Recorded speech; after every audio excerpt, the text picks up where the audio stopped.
우리 성도님들 한 3일 동안도 주님 은혜 가운데 평안하셨습니까? 우리 하나님 말씀 출애굽기 30장에 있는 말씀을 같이 보도록 하겠습니다. 출애굽기 30장입니다. 성경 두 번째 책이죠. 출애굽기 30장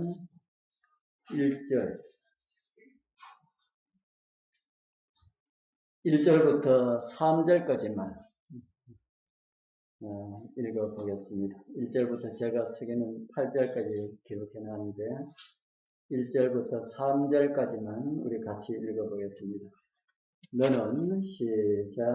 너는 금향할 제단을 만들지니 그 조각목으로 만들되 길이가 한 규빗, 너비가 한 규빗으로 네모가 반듯하게 하고 높이는 2규빗으로 하며 그 뿔을 그것과 이어지게 하고 제단 상면과 전후 좌우면과 뿔을 순금으로 사고 주위에 금테를 두를지며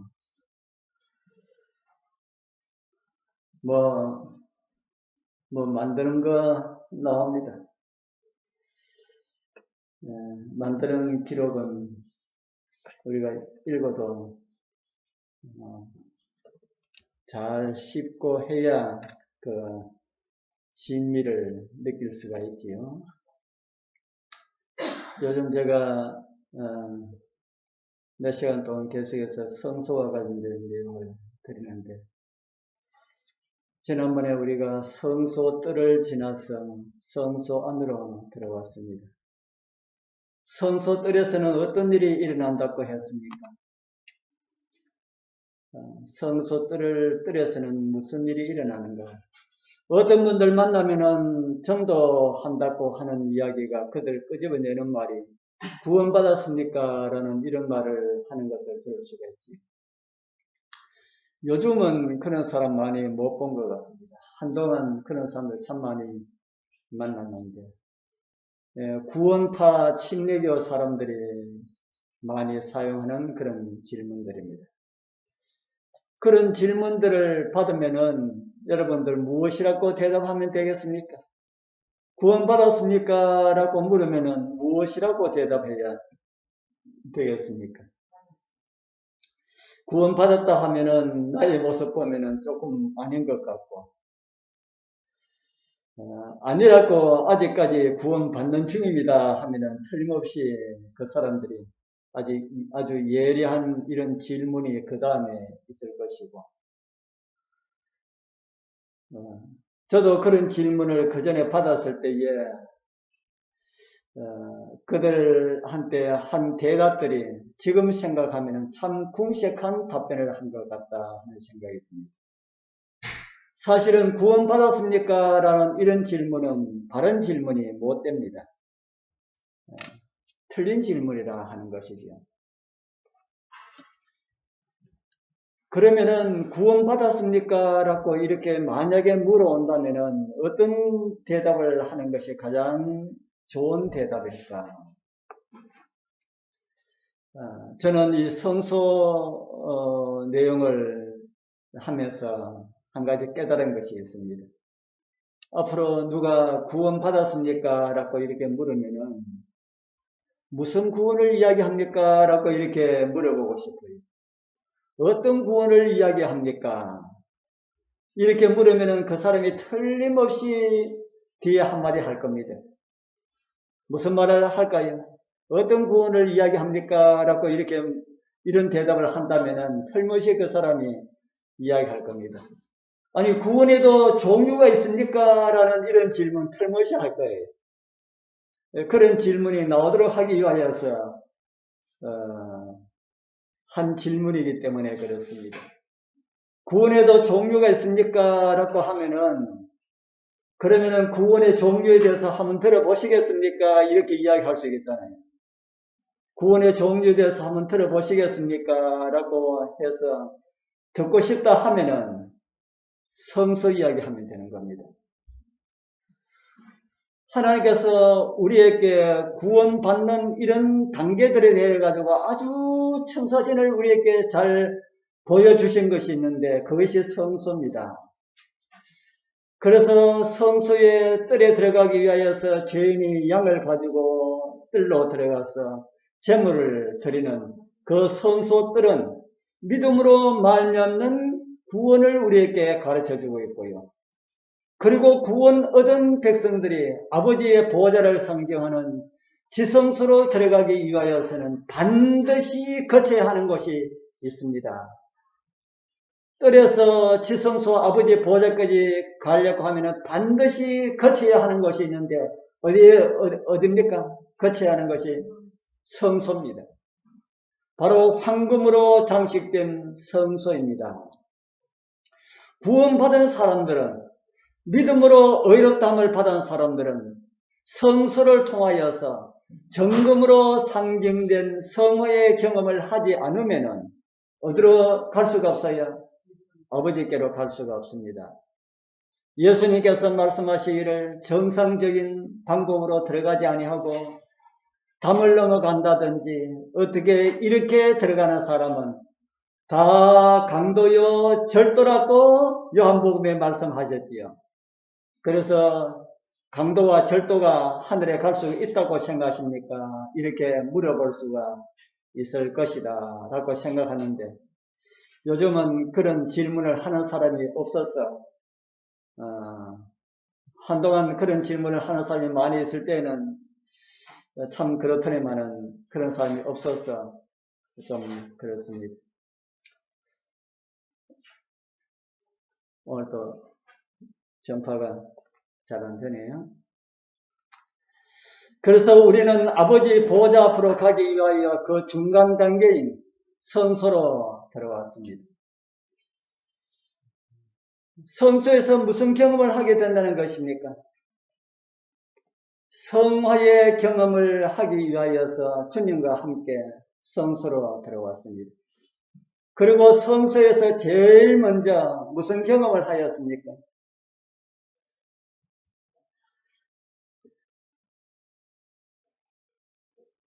내가 인터넷을 껐는지 모르겠네. 인터넷을 꺼야 되는데 와이파이만 되도록 해야 되는데. 네? 돼요. 이제 또 돼. 성소로 들어가면 시장길을 면하도록 차려놓은 만찬상 앞에서 배부름을 경험하고요. 생명의 떡은 어떤 사람들이 먹는다고 하였습니까? 생명의 떡은 어떤 사람들이 먹어요? 배가 고프다고 느끼는 사람들이 먹는다고 하였지요. 그래서 성경은 의에 줄이고 목마른 자들이 배부를 것이라 라고 주님께서 말씀하셨습니다. 하늘 가는 길에 지치지 않도록 하기 위하여서 우리를 먹이시고 어두운 길에 실족하지 않도록 하기 위하여서 또 무엇을 주셨다고 성경은 말합니까? 등불을 주셨다 그렇게 말하지요. 저희들이 요즘은 저녁에 교회 올 때마다 3층에서 내려오면서 시편 119편 105절을 참 자주 암송을 합니다. 주의 말씀은 어디에 성이라고 하였습니까? 내 발의 등이요. 어두운 계단을 내려오는 사람들에게는 그 말씀이 실감납니다. 요즘 3층에 센서등이 그 계단에 내려오는데 센서등이 잘 되지 않아가지고 들어오지 않아가지고 꼭 폰 후라시를 켜야 합니다. 그리고 폰 후라시를 켜서 어디에 비출까요?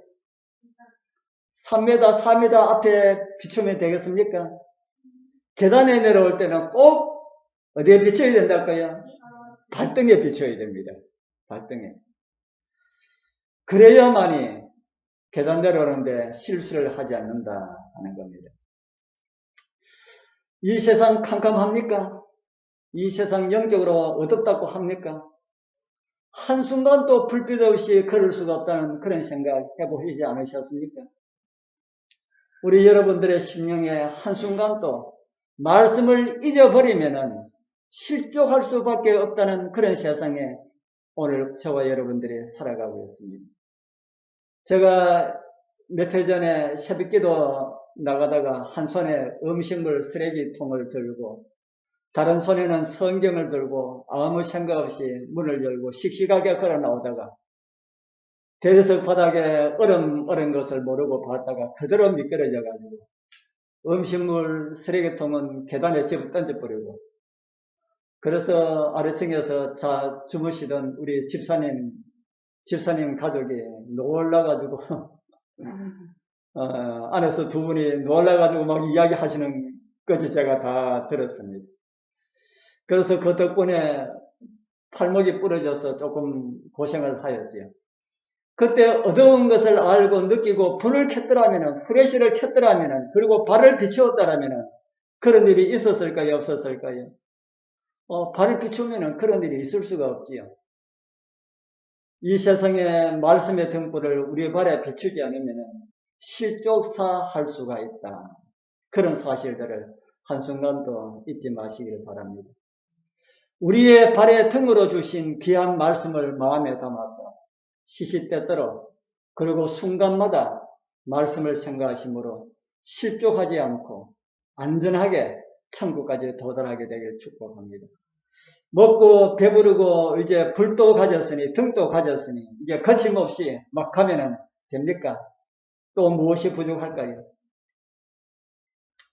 부모들과 함께 걸어가는 이 어린아이들은 자기 혼자 가고 싶어서 자꾸 아빠나 엄마 손에서 벗어나려 합니다. 제가 한 번은 어느 휴게소인지 모르겠습니다. 기억이 잘 나지 않지만은 휴게소 앞에 그 식탁이 있지요. 그 식탁에 앉아 있는데 저쪽 앞에서 한 아빠가 이제 겨우 걸음마를 걷는 그 딸아이를 손에 잡고 오는 것이 눈에 들어왔습니다. 그런데 제가 그것을 보면서 어디를 봤나 하면은 손을 봤습니다. 아빠 손을 잡고 있는 그 아이 손을 잡고 있는 그 손을 보니까 그 아이가 손을 자꾸 이래요. 빠져나오려고 아빠 손에서 빠져나오려고 자꾸 하는데 제가 보니까 그러면 그럴수록 아빠는 더 잡아요. 그 자꾸 그래 하니까 아빠가 손을 놔주더라고요. 아빠가 손을 놔주니까 혼자 뒤뚱 걷더니만은 몇 걸음 못 가서 턱 엎어져 버렸어요.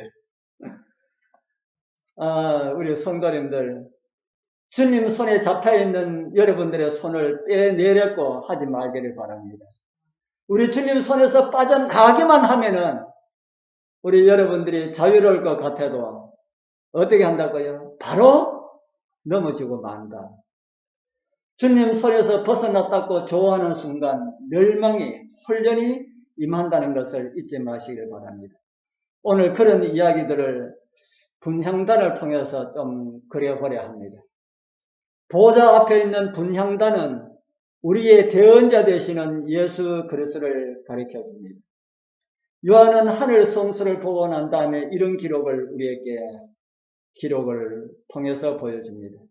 요한계시록 8장 3절 4절입니다. 우리 같이 한번 읽어보겠습니다. 또 시작. 또 다른 천사가 와서 제단 곁에 서서 금향로를 가지고 많은 향을 받았으니 이는 모든 성도의 기도들과 합하여 보좌 앞 금단에 드리고자 합니다. 향연이 성도의 기도와 함께 천사의 손으로부터 하나님 앞으로 올라가는지라. 하늘에도 이런 성소가 있을까요? 하늘에도 이런 성소가 있을까? 있다면은 그 성소는 어떻게 건축되었을까? 그리고 그 모양은 어떨까? 하늘 성소에도 이런 분향단이 있을까? 없다면은 요한이 본 것은 무엇일까? 이런 거 궁금하지 않으십니까? 지상 성소를 지을 때에 하나님께서는 모세에게 이런 말씀을 주셨지요. 너는 산에서 보인 뭐대로 지으라 했습니까? 식양대로 지어라. 시내산 정상에서 모세가 하나님 앞으로 올라갔을 때에 하나님께서는 모세에게 지으라고 하신 성소의 식양을 보여주셨습니다. 성소의 뜰과 성소 그리고 지성소를 자세하게 보여주시고 그 식양을 따라서 지으라고 하셨습니다. 그런데 이 식양이로 가는 것이 무엇일까? 이 식양이로 하는 것이 하늘에 있는 성소를 가리키는 것일까? 아니면은 지상 성소를 지을 조감도를 하나님께서 보여주셨을까? 여러분들 뭐라는 생각이 듭니까? 성경 연구를 깊이 하는 성경 학자들도 이거 저마다 다르게 이야기합니다. 어떤 분들은 하늘 성소를 보여주셨다. 어떤 분들은 조감도를 보여주셨다. 그렇게 이야기하는 많은 이야기를 들을 수가 있습니다. 여러분들은 어떻게 생각하십니까? 하늘에 성소가 있어서 금향단도 있고, 그래서 정말 대제사장 되시는 우리 예수님께서 지금도 향을 드리고 계실까? 우리는 요한계시록 8장에서 아까 이런 내용을 읽어보았지요.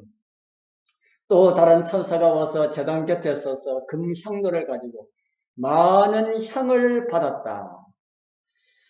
그리고 성도들의 기도들과 합하여 보좌 금단에 들어가자 함이라, 이렇게 기록을 하고 있습니다. 그리고 그 향연이 성도들의 기도와 함께 천사의 손에 의하여서 하나님 앞으로 올라가더라, 그렇게 기록을 하고 있습니다. 이 광경은 지상 성소에서 제사장이 봉사하는 이런 모습을 우리에게 연상시켜 줍니다. 그런 성소가 하늘에도 있을까? 그러면은 요한계시록 8장 3절에서 4절 이 말씀은 어떤 말씀일까? 저는 하늘에서 뭐 이런 물리적인 이런 성소가 있다고 생각하지 않습니다. 하늘 성소에서 봉사하시는 그리스도의 모습을 상징적으로 우리가 이해하기 쉽도록 하기 위하여서 그렇게 요한에게 보여주셨다, 그렇게 이해를 합니다. 그렇게 하여야만이, 그렇게 보여주셔야만이 우리가 그래도 하늘의 성소에 대하여서 조금 이해를 할 수 있기 때문이다 하는 겁니다. 우리가 시작할 때 읽은 말씀은 지상성소, 또 다른 이름으로는 이 성막이라고 하지요. 그 성막을 지으라 하시고 자세하게 가르쳐 주시고 난 다음에 분향단을 지을 때에 그 내용을 우리에게 이렇게 말씀하셨지요. 분향단도, 분향할 그 단도 떡상과 마찬가지로 조각목으로 만들었습니다. 그래서 성전 안에 있는 모든 기구들이 다 금으로 산 것처럼 이 분향단도 조각목으로 만들어가지고 금으로 사고, 또 뿔을 만들고, 또 돌아가면서 금태를 두르고, 이렇게 떡상하고 아주 비슷하게 그렇게 만들었습니다. 크기는 조금 다르지만은. 그리고 이것을 이렇게 만들어가지고 어디에 두라 했습니까? 속죄소 맞은편, 곧 증거교회 앞에 있는 장 밖에 두라. 지성소와 성소를 가로막고 있는 그 휘장 앞에, 뒤에는 지성소고 휘장 앞에, 그 앞에 두라. 그렇게 말씀을 하십니다. 그리고 그 위에 무엇을 사르라고 합니까? 분향단은 무엇하기 위해서 있는 것입니까? 거기에 향을 사르라 합니다. 그래서 제사장은 아침 저녁으로 등불을 점검할 때마다 향을 그 위에 사르웠습니다. 그리고 이 향은 대대로 끊어져서는 안 된다, 그렇게 하셨습니다. 향이 끊어지면 안 된다. 왜 그럴까요? 그 향은 무엇을 상징하기 때문에 그렇습니까? 우리를 위하여서 중보하시는 예수 그리스도의 중보의 사역을 상징하기 때문이다. 끊어져서는 안 된다는 겁니다. 이제 제사장이 분향단 그 위에 있는 향료에다가 향을 사릅니다. 그러면 그 향의 연기가 어디로 갈까요? 분향단에 향을 사르면 그 향의 연기가 어디로 갈까요? 위로 올라가지. 연기는 다 이렇게 위로 올라가지 않습니까? 이렇게 위로 올라가서 지성소와 성소를 막아 있는 그 휘장이 천장하고 붙여가지고 이렇게 해놓은 것이 아니고 기둥을 씌워가지고 기둥에 걸어놨기 때문에 휘장 위로 넘어서 지성소로 들어갈 수 있도록 그렇게 구조가 그렇게 되어 있습니다. 그래서 지성소 벗개 위로 향이 간다 하는 겁니다. 벗개는 무엇을 상징한다고 들으셨습니까? 이제 다음부터 우리 법계 지성소에 대해서 우리 함께 좀 살펴보게 될 것인데, 법계는 무엇을 상징한다고요? 법계는 하나님의 보좌를 상징하고 있다. 실제적으로 법계 뚜껑을 무엇이라 불렀습니까? 실제적으로 법계 뚜껑을 속죄서라고 불렀는데, 그 속죄서 개역성경 난해주에 보면은 시은자라는 주석을 달았습니다. 속죄소를 또 다른 말로는 시은자라고 불러도 된다 하는 겁니다. 시은자가 그 한문인데 시은자를 풀이하면 무슨 말이 되는 겁니까? 베풀시, 은혜은, 보좌자. 그래서 은혜를 베푸는 보좌라는 그런 말이지요. 분향단의 향이 지성소 법궤로 가는 것처럼 우리를 위한 그리스도의 중보사업이 어떠하다는 것을 우리에게 가르쳐주고 있습니다. 로마서 8장은 이런 말씀을 우리에게 주고 있습니다. 로마서 8장 34절 우리 같이 한번 읽어보겠습니다. 시작. 누가 정죄하리요? 죽으실 뿐 아니라 다시 살아나신 이는 그리스도 예수시니 그는 하나님 우편에 계신 자요 우리를 위하여 강구하시는 자시니라. 예수 그리스도께서 우리를 위하여서 무엇을 하신다 합니까? 예수 그리스도께서 우리를 위하여서 무엇을 하신다까요? 강구하신다. 강구가 뭡니까? 기도하신다.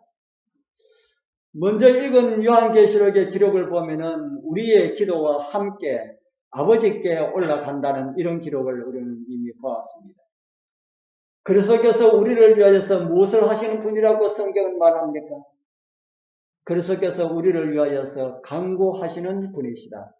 사도 요한도 이런 말씀을 우리에게 주고 있습니다. 요한일서 2장 1절 나의 자녀들아 내가 이것을 너희에게 쓰면 너희로 죄를 범치 않게 하려 함이라. 만일 누가 죄를 범하면 아버지 앞에서 우리에게 누가 있다 그럽니까? 우리에게 대언자가 있으니 대언자 뭡니까? 대신 이야기해 주시는 분이 있으니 다른 말로 하면 기도지요. 곧 의로우신 예수 그리스도시라.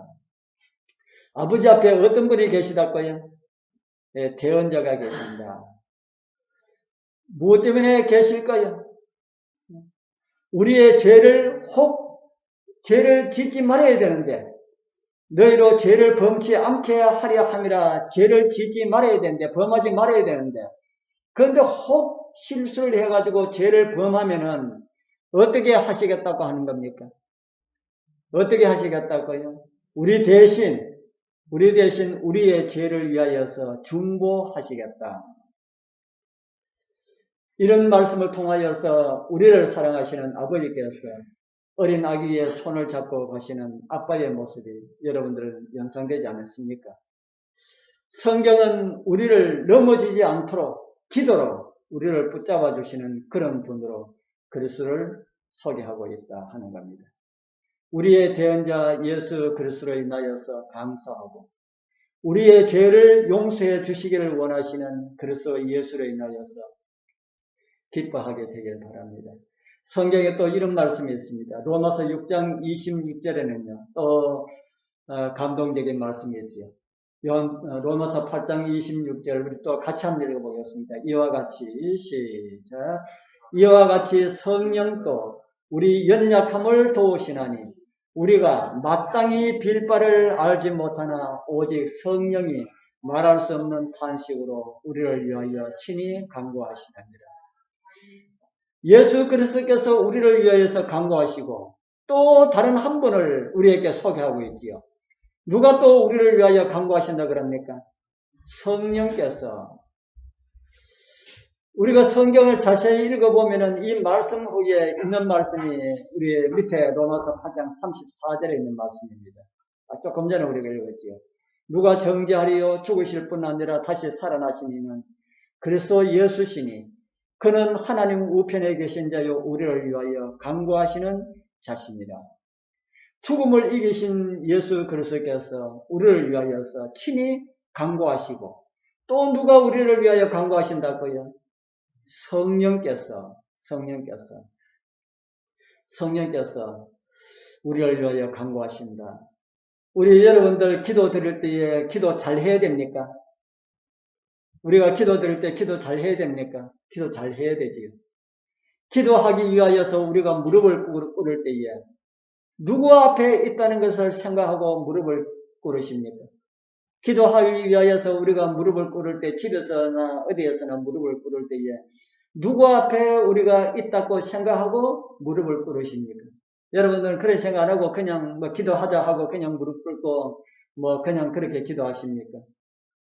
저는 기도할 때에 하나님 앞에 내가 지금 무릎을 꿇고 있다. 그렇게 생각하고 무릎을 꿇습니다.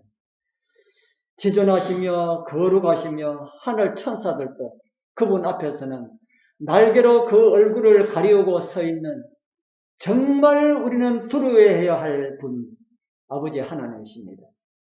그분 앞에 우리가 나아갈 수 있는 그 길이 기도하는 시간이다 하는 겁니다.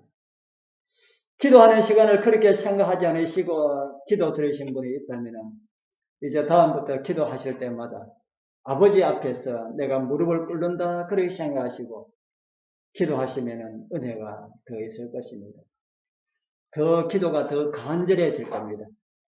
아버지 하나님께서 내 앞에서 지금 기도를 다 들으신다 그렇게 생각하면 기도가 더 간절해진다는 겁니다. 그리고 기도하는 자세도 더 바른 자세가 될 것입니다. 그래서 우리는 기도할 때마다 성경은 우리 기도할 때마다 우리의 자세를 어떻게 하고 기도드리라 합니까? 우리가 기도 드릴 때마다 물론 서서 기도 드릴 수도 있고 뭐 길을 걸어가면서도 기도 드릴 때도 있고 그게 있지만은 우리가 시간을 내서 기도 드릴 때는 어떻게 기도 드리라 합니까? 무릎을 꿇고 더욱이 교회 예배 시간에 공중 예배 시간에 시작하는 기도 대표 기도는 반드시 무릎을 꿇고 기도 드려야 됩니다. 그런데 지금 우리 교회는 이 마이크가 고장이 나가지고 강대는 이 마이크 위에는 마이크밖에 되지 않아가지고 이곳에 서서 우리 예배를 드리는데 기도 드리는데 우리 마이크 고치면은 우리 따로 무릎 꿇고 다시 기도하는 그런 시간을 가지도록 그렇게 하겠습니다. 우리가 아버지 앞에 기도 드릴 때에 취할 수 있는 태도는 무릎 꿇고 하는 것이 마땅한 겁니다. 마땅한 겁니다. 그런데 우리가 기도할 때에 그렇게 무릎을 꿇고 기도 드려도 기도하다가 많이 피곤할 때는 여러분들 기도하다가 잘 때 없습니까? 기도하다가 깜빡깜빡 이렇게 졸 때 없습니까? 많이 피곤할 때 그럴 때 있지요. 저도 그럴 때 있습니다. 기도하다가 내가 지금 무슨 기도 드렸지? 무슨 기도 드린지 생각이 안 나요. 또 다시 새로 또 기도 드리고 많이 피곤하면은 그랬으면 또 기도 드리는데 또 깜빡 또 무슨 기도 드렸지?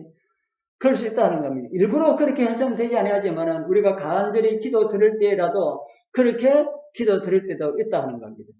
그럴 때 누가 우리를 대신해서 간구하신다고요?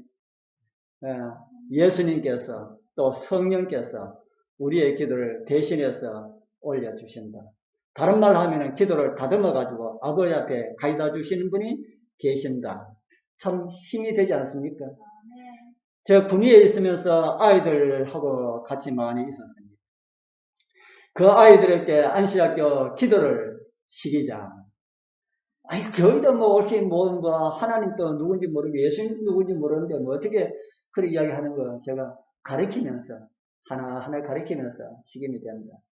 그래서 너희들 기도 다 시킬 테니까 기도를 전부 다 적어라. 적어가지고 해라. 그래서, 하는데, 기도 적는 거 한번 보자. 보더니, 아이고, 적어도 안 되겠어요. 그래서 제가 다시 적어줬습니다. 요거 가지고 해라. 하니까 아이들 노는 애들마다 기도가 제가 조금씩 바꿔도 들어보면은 그 기도고 그래서 한 20명 되는 아이들이 노는 애들마다 거의 기도가 동일해요. 그 뭐 조금씩 다르게 해도 그게 잘 안 되더라고요. 그래서 그 아이들의 그 기도를 다듬어 가지고 한 것처럼 우리도 우리 아버지 앞에 드리는 기도가 우리가 때로는 졸면서 때로는 비몽사몽간에서 때로는 무슨 기도를 해야 될지도 알지 못하고 그렇게 기도하지만은 우리 주님께서 그런 기도를 다듬어서 상달될 수 있도록 응답받을 수 있는 기도가 될 수 있도록 해주신 분이 계신다. 그 대언자 아닙니까? 얼마나 감사합니까? 성령께서도 그렇게 해주신다. 그렇게 하고 있습니다. 힘이 납니까? 예, 하늘 전능자 세 분이 계시죠. 전능하신 분 세 분이 계십니다. 아버지와 아들과 성령. 이 세 분들 가운데 아버지가 제일 높고 그 다음에 예수님이고 그 다음에 성령님 이거 아니지요? 우리는 그런 내용들은 잘 아시지 않습니까? 아버지와 아들과 성령은 세 분 다 동등하신 분이시다. 똑같은 동등하신 분이시다. 그 세 분 가운데 한 분이 아버지를 비우고 아들 되어서 이 땅에 오신 분이 예수님이시고 아들 되어 이 땅에 오셨다고 해가지고 너는 아들 되어 갔기 때문에 너는 이제 우리 이치가 아니야. 이렇게 아버지께서 그러십니까? 안 그러잖아요. 우리가 어딥니까? 빌립보서에 보면은 예수님께서 우리를 위하여서 그렇게 되심으로 아버지 하나님께서 그를 더 높은 이름을 주셨다. 더 높인다. 서로와 서로를 더 높이는 그런 분이시다. 그런데 그 동등하신 세 분 가운데 두 분이 우리를 위하여서 우리의 기도가 상달될 수 있는 기도가 될 수 있도록 우리를 도와주신다. 우리를 위해서 중보하신다. 참 얼마나 든든한 힘이 되는지 모릅니다. 성령님은 그리스도의 사역을 돕기 위하여서 이 땅에서 사람들의 마음을 주님께로 이끄는 일들을 계속해서 하시는 분으로 또 나오시죠. 어디에나 계시는 분으로 그렇게 활동하시는 분으로 나오신다. 그래서 우리 기도 좀 부족하고 연약하여도 우리 하나님께 기도하는 것을 우리 소홀히 하지 말기를 바랍니다. 그렇다고 해서 아무렇게나 기도 드리라는 말씀은 아니지요.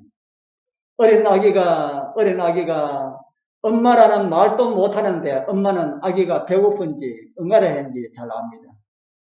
우리 아이들 어렸을 때 엄마는 잘 알았죠. 아빠가 애기 보고 있다가 아이가 우는데 왜 우는지 아빠는 모르는데 엄마는 그 아이 얼굴만 딱 보면은 이 아이가 배가 고파서 우는지 응아를 해서 우는지 다 안다 이 말입니다. 그처럼 누구도 안다고 거야.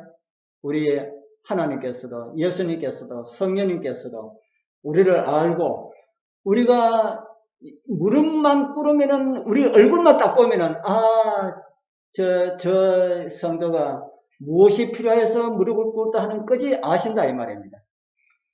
그렇게 아시고 우리를 도와주기 위하여서 기다리시는 그런 내용이 성소 휘장 앞에 있는 금단의 이야기다 하는 겁니다.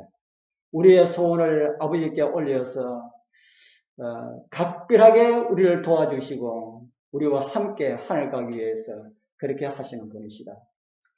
어떤 사람이 미국 대통령을 만났는데 대통령이 우리나라 대통령보다 힘이 좀 더 있지요. 미국 대통령을 만났는데 무엇이든지 원하는 대로 다 들어주겠다 하는데 말을 할 수가 있어야지. 그러면은 말 못하면 누구를 씌워야 됩니까? 통역을 씌워야 되잖아요. 그러면은 내가 잘 받고 못 받고는 누구에게 달렸습니까? 통역에게 달렸잖아요. 그처럼 우리 예수 그리스도께서 우리 앞에서 통역해 주시는 분과 같이 그렇게 해주십니다.